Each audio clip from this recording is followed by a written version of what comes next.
Okay. Hello again, everybody. We're going to start chapter 3. This is session number 17. All right, we're going to begin the innocent perception. Atonement without sacrifice is the first section.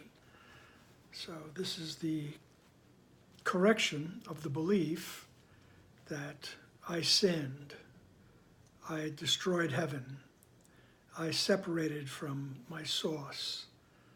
You could say it in a lot of different ways. This is the correction, the atonement. And in this section, Jesus is going to be speaking about and correcting Christian misperceptions. Sometimes I liken the message of Jesus of Nazareth, the historical Jesus, to the game of telephone, if you ever played that as a kid, where people in the room would just sit in a circle or in the chairs, and someone would start. They would whisper something into the ear of the person sitting next to them. That person would listen and would whisper it to the next person, and so on and so on. It would go around the room. And then you would see at the end, say there's 10 people in a room, when the 10th person stood up, you see how distorted the message was. The message was totally different. Or, it had some kind of differences, if not totally. There were just, people would put their own words and emphasis on different things. And that's what I think is part of the things that happened with the historic Jesus, right, who was giving us a specific message. I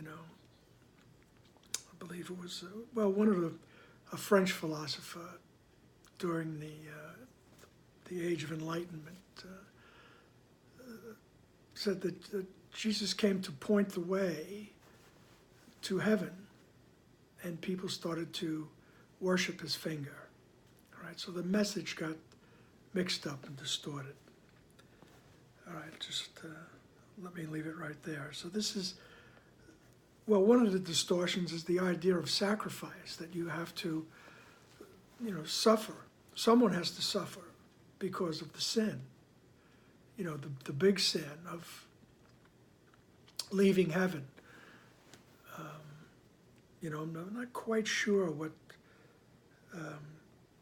Catholic doctrine, Catholic theology says about the original sin. I can't remember that far back, all right?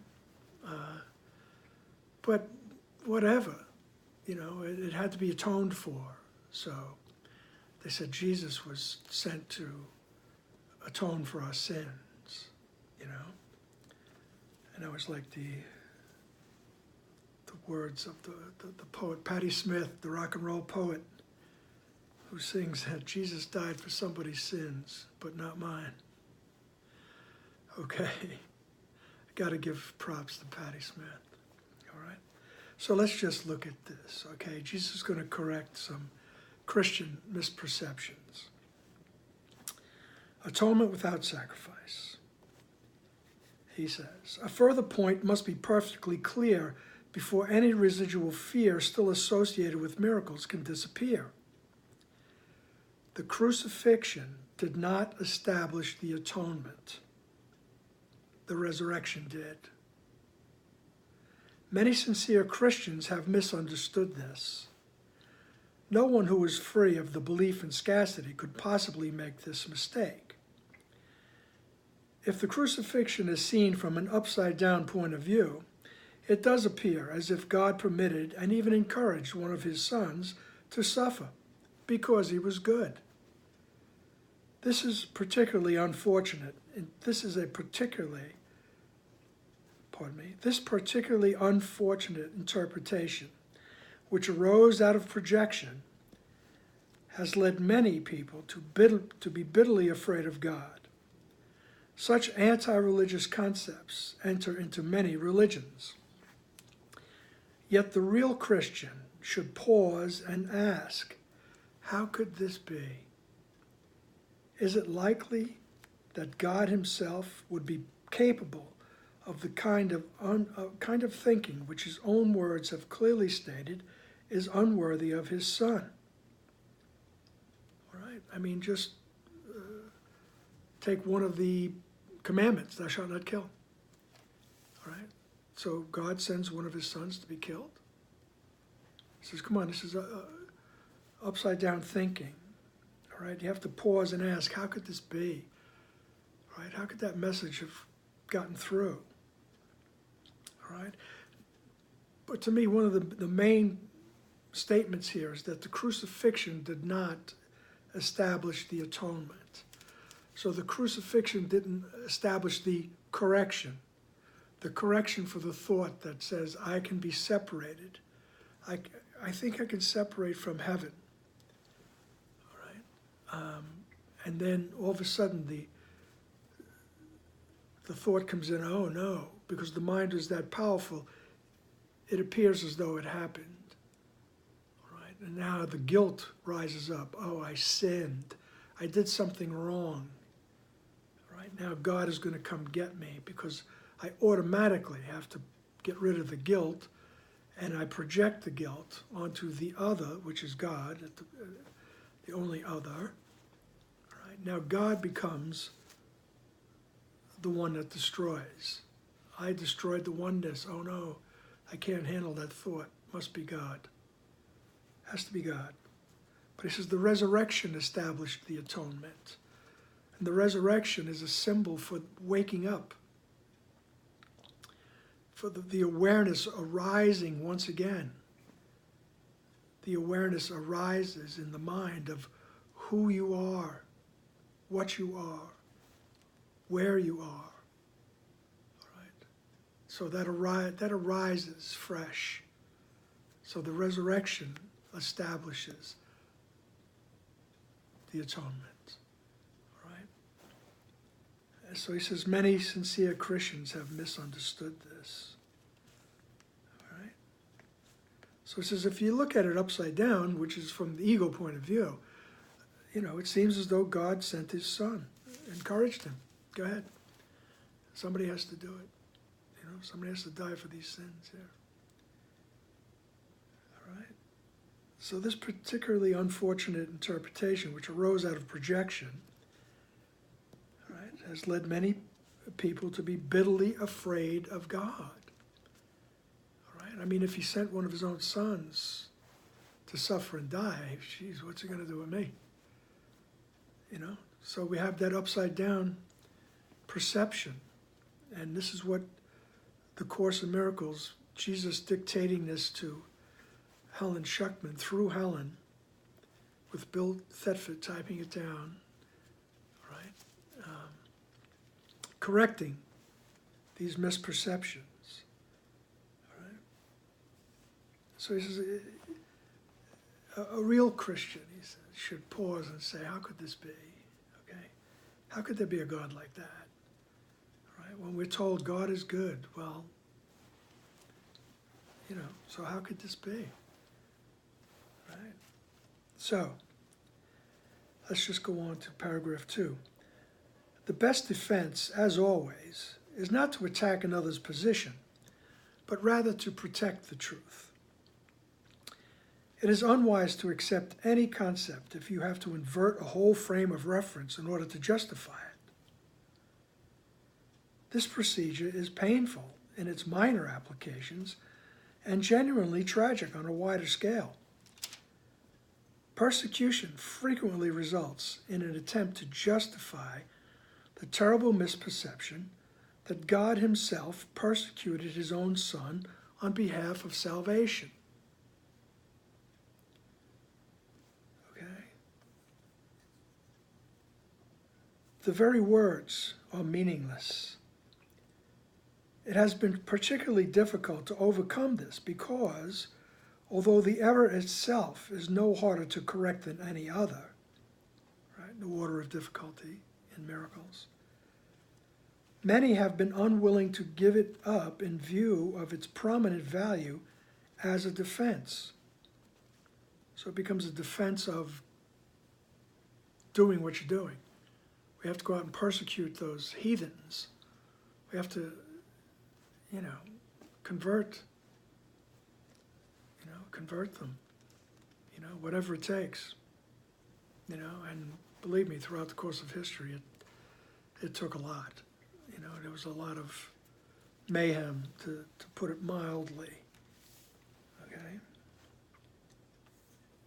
In milder forms, a parent says, "This hurts me more than it hurts you," and feels exonerated in beating a child.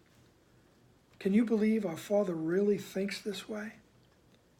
It is so essential that all such thinking be dispelled that we must be sure that nothing of this kind remains in your mind. All right? He says you really have to deal with this. If you have any inkling that this could be true, you bring it to your higher self and say, "Help me to see this correctly." All right? You have to start to question things, okay? Because all such thinking must be dispelled, right? So that we can open ourselves up to the truth. Okay. And he says very succinctly in sentence 10 in paragraph 2, "I was not," in quotes, "punished because you were bad."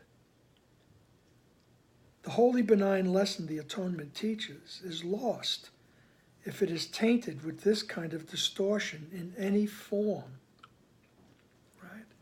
So he says the lesson of the atonement is wholly benign, right? In other words, you're just believing a mistake, all right? You're believing a silly idea, and that's really as harsh as it gets. Right? So the atonement is questioning that idea and waking up to the fact that you are at home in God. Right? You are and never have left the oneness. Right? All these things that are quite impossible to verbalize. That's where we belong. Right? And we get there step by step, it seems. Okay? So he says in paragraph 3, the statement, "Vengeance is mine, saith the Lord," is a misperception by which one assigns his own evil past to God. All right? This has all got things to do with projection. All right? The evil past, all right?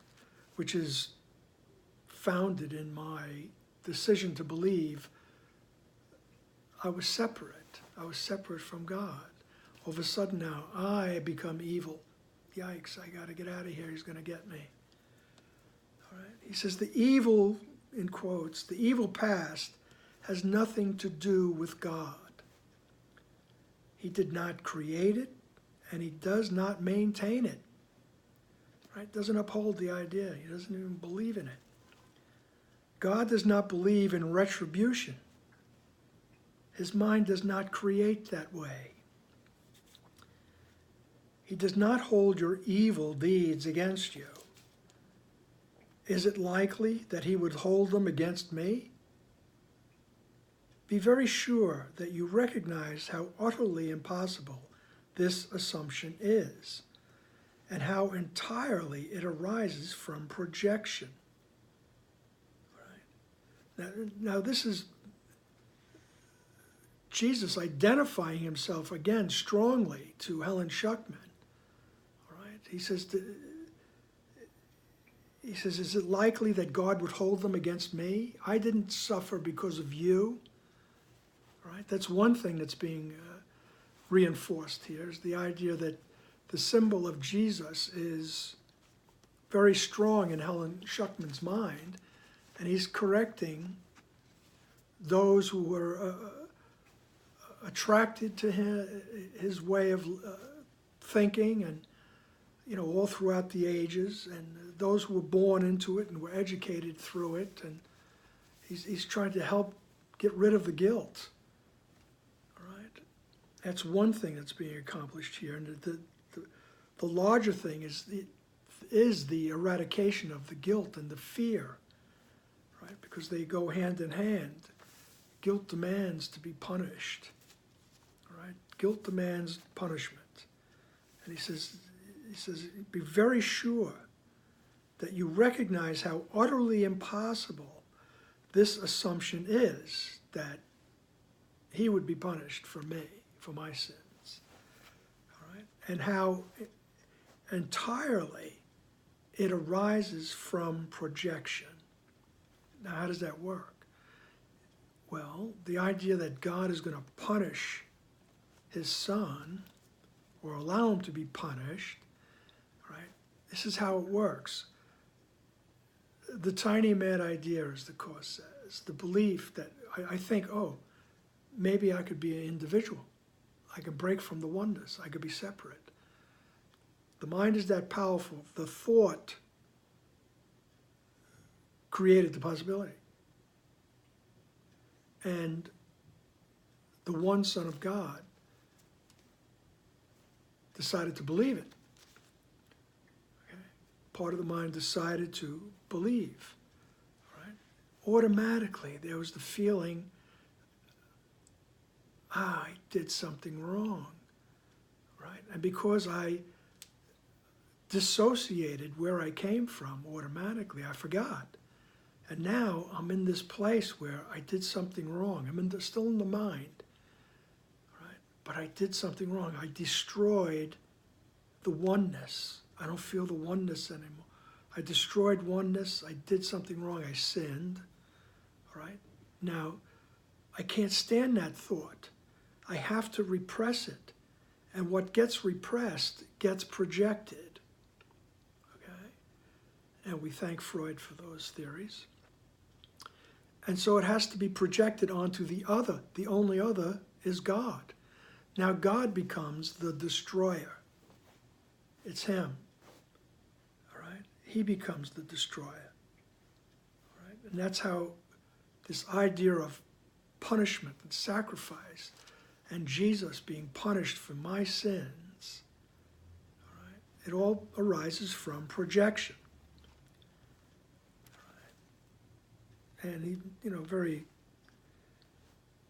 subtly, so to speak, says this kind of error is responsible for a host of related errors, including the belief that God rejected Adam and forced him out of the Garden of Eden.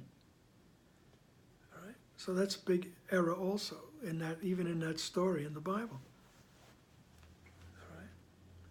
The belief that God rejected Adam, told him, get out of here. It is also why you may believe from time to time that I am misdirecting you. All right? There are thoughts that arise that, oh, well, maybe I'm just being led to, led to the slaughter, so to speak. I'm being tricked. All right? Can I really trust Jesus? Can I really trust? He said, I have made every effort to use words that are almost impossible to distort, but it is always possible to twist symbols around if you wish. All right? We'll go on to the fourth paragraph. Sacrifice is a notion totally unknown to God. It arises solely from fear, and frightened people can be vicious. Sacrificing in any way is a violation of my injunction that you should be merciful, even as your Father in heaven is merciful. It has been hard for many Christians to realize that this applies to themselves. Think about that. Good teachers never terrorize their students. To terrorize is to attack. And this results in rejection of what the teacher offers. The result is learning failure. All right? It's like he said, sometimes he puts it out very plain and simple. All right? To terrorize is to attack. Good teachers never terrorize their students. He goes, why would I, Jesus, as a teacher, terrorize you? Why would I threaten you with hell? You know, why would I threaten you with punishment and sacrifice and all those things about suffering? He goes, why would I do that? Because sooner or later, you know, you're going to say, hey, forget this, you know. If I want to suffer, I'll go, you know, do something else. I'll have some fun, maybe. All right? So he says, we don't put that forth that you should be punished. All right? We're not into making you afraid. We're into removing fear. All right? And just in that last session that we had, we were talking about the judgment, the last judgment. All right? He said that judgment is not an attribute of God. God doesn't think about judgment. God is only extending love. And sacrifice is a notion. Same thing. It's unknown to God. All right? No need for sacrifice. So in paragraph 5, he says, I have been correctly referred to as the Lamb of God, who taketh away the sins of the world. All right? But those who represent the Lamb as blood-stained do not understand the meaning of the symbol. Correctly understood, it is a very simple symbol that speaks of my innocence. The lion and the lamb lying down together symbolize the strength and innocence. That strength and innocence are not in conflict, but naturally live in peace. Blessed are the pure in heart, for they shall see God, is another way of saying the same thing. A pure mind knows the truth, and this is its strength. It does not confuse destruction with innocence, because it associates innocence with strength, not with weakness. Right? The true innocence, when you become aware of the innocence, you don't become a doormat. Right? You understand. Right? You just understand. And there is where your strength is. I mean, we're talking about you understand where you fit in with the universe. Right? That's a strength. Okay. It's not a weakness. Paragraph 6, page 37. Innocence is incapable of sacrificing anything, because the innocent mind has everything and strives only to protect its wholeness. It cannot project. Right? The innocent mind extends. That's the difference that Jesus is going to get to all throughout the book. Right? The difference between extending as God does and projecting, which the ego does. Right? That's the repression of guilt and throwing it out, throwing it forward. So innocence is incapable of sacrificing anything, because the innocent mind has everything and strives only to protect its wholeness. It cannot project. It can only honor other minds, because honor is the natural greeting of the truly loved to others who are like them. Right? It can only extend love, right, to other parts of the sonship. We'll see later on in the course that the attraction of love for love. All right? So, sentence 4, paragraph 6. The Lamb taketh away the sins of the world, in the sense that the state of innocence or grace is one in which the meaning of the atonement is perfectly apparent. Right? So, the Lamb takes away the sin. All right, Jesus takes away our sin by leading us to the idea of the corrected perception. You never left heaven. All right, you never left. All right. He says it's a state of grace. It's one in which the meaning of the atonement is perfectly apparent. So it's a state of grace in which the idea that I never left my home in the mind of God is perfectly apparent. All right? The atonement is entirely unambiguous. All right? There's no two ways about it. It is perfectly clear because it exists in light. Only the attempts to shroud it in darkness have made it inaccessible to those who do not choose to see. Right? So, quite a poetic way of saying those who choose to believe that they're separate. We're choosing not to see. Right? And so it doesn't mean that your innocence, my innocence, is lost. It just means you don't see it. You're choosing not to see it. We're in the darkness, so to speak. All right. So it is perfectly clear because it exists in light. Your innocence exists in light, and it's perfectly clear. You never left your home in the mind of God. Thoughts don't leave the mind that thinks them. Okay? But you could choose to believe you did. Right? You could choose what they call the tiny mad idea. Right? And so it shrouds everything in darkness. It shrouds the truth in darkness. Right? And it makes it inaccessible to those who choose not to see. Right?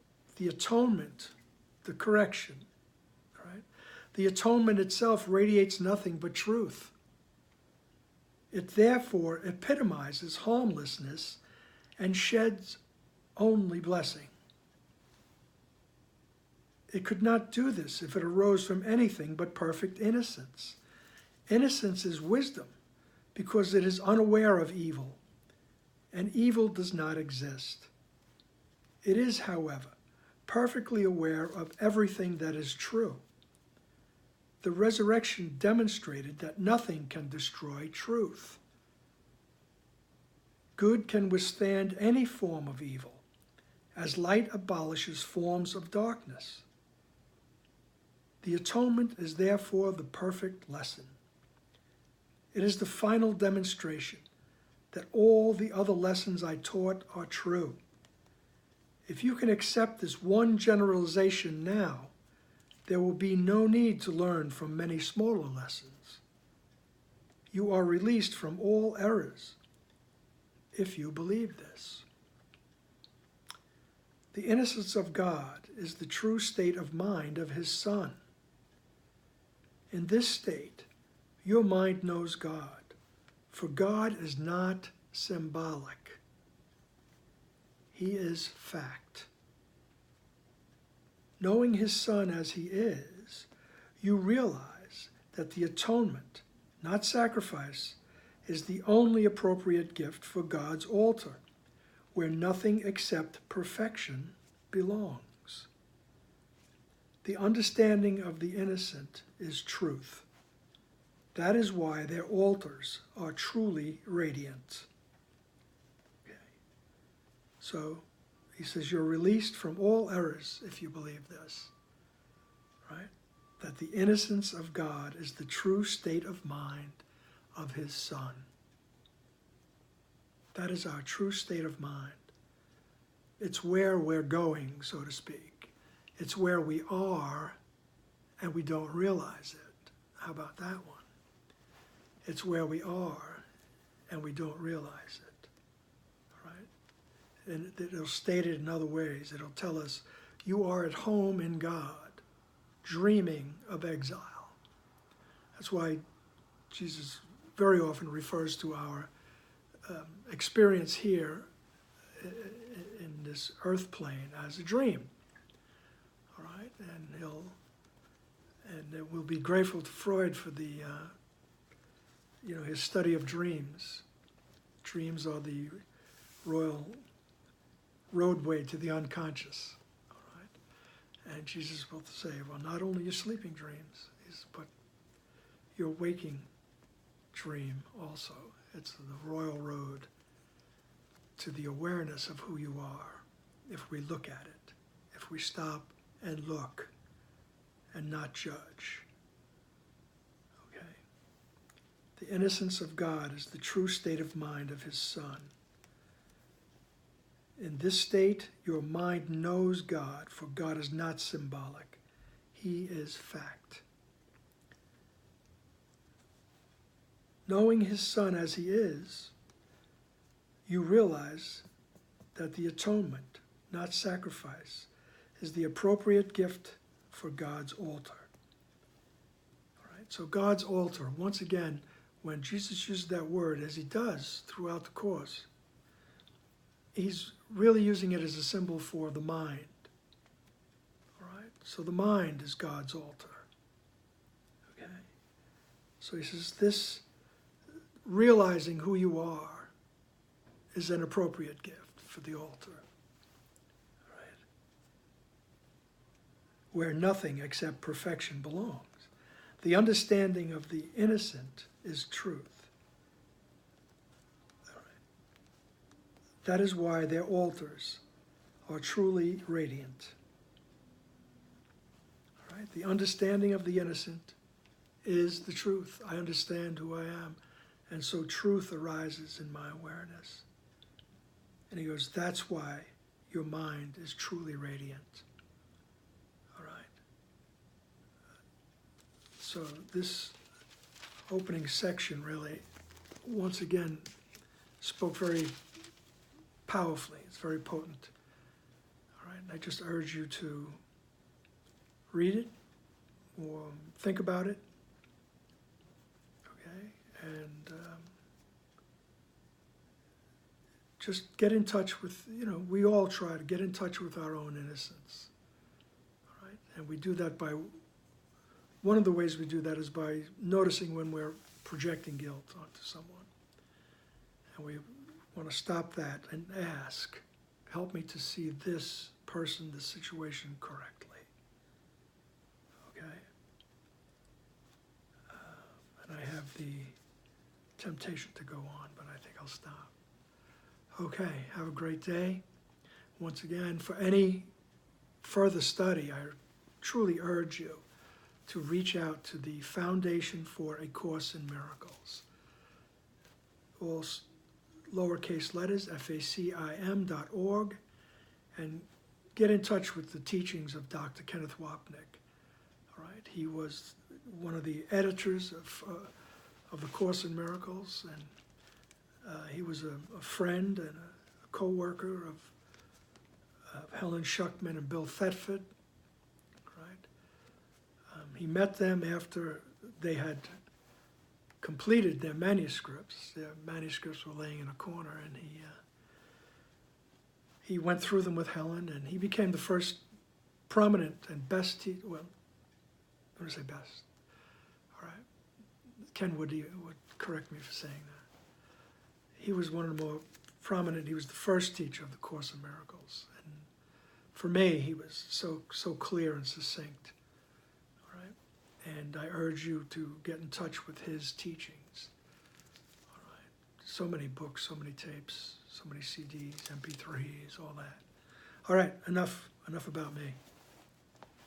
And we'll see you soon. We'll see you again. Thanks for being here.